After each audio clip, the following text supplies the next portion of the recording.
So one son is the reason why I'm alive, and the other is the reason why I have like life inside of me. So, um, I was atheist for a while, and so my body was under attack, and I went to the hospital to get help, and they thought I was either crazy or on drugs. And I thought it was just like a parasite issue, but come to find out it's more than that because like parasites feed off of heavy metals and toxins. You think about nanotech, I don't know. Like I'm not going to go into like extreme depth about everything and all that. I'm trying to make these videos short. This is like my ah like my 10th one trying to make short. Okay. So, so I tell them to have my kids tested. Um and my son ends up dying in state custody. Well, they have immunity for natural death, even though it wasn't a natural death. It's sudden unexplained death in childhood. But the health department convinced me, it's still my choice, convinced me into getting the flu shot by saying, I said no twice, but saying, um, well, if you get the flu and your son gets the flu and dies, it's your fault. So I was like, well, I guess give me the flu shot, you know? Um, so I didn't even think about that for a while, but like the Lord reminded me of that later on. And so I became my own scientist. Like I was investigating my own blood because like people wouldn't believe me even after my son died.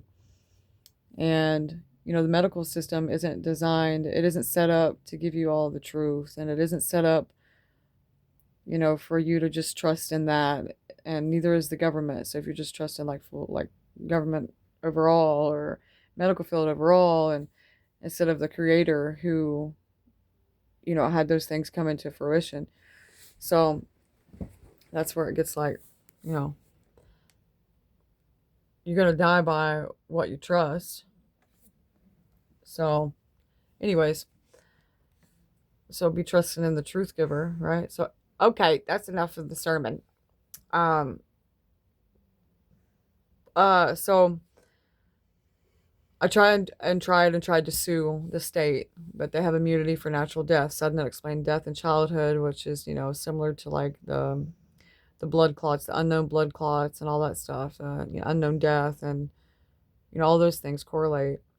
Um, so I had to learn to put justice in the Lord's hands, and it was meant for me to just tell people what the Lord's brought me through and share the testimony that way.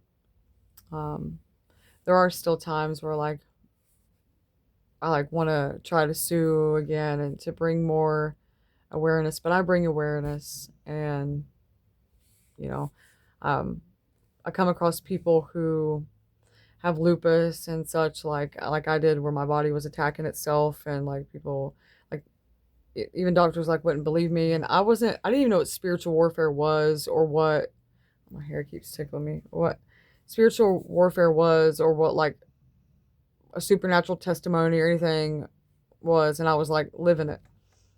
um so yeah, I wanted answers to why my son died. So I started like becoming my own scientist where I would like investigate my blood and get like slides out and microscopes and Giemsa stain like the professionals use and all that and like stain the slides and yeah. And I had a anyways. Um so I just learned to lean on the Lord for answers and he gave me an abundance of answers. He gave me, you know, I didn't want my son to just die and like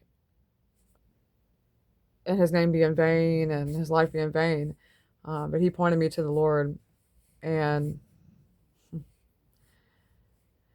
yeah, I got healing, and there's still some times like where like my body, I know my body needs to be purged of things, like because for so long I was a trash can, just eating whatever, you know. And like fasting is so important. So I'm getting there. I'm not to like where I want to be yet, and I don't think none of us will ever be where we want to be yet, unless we're just completely deceiving ourselves or you know going the enemy's path. Anyways, yeah, so it's because of my son. It's because of all the sons, right? It's because of my oldest that I'm alive. It's because of my youngest son who's in heaven that I have life. And it's because of God's son, Jesus Christ.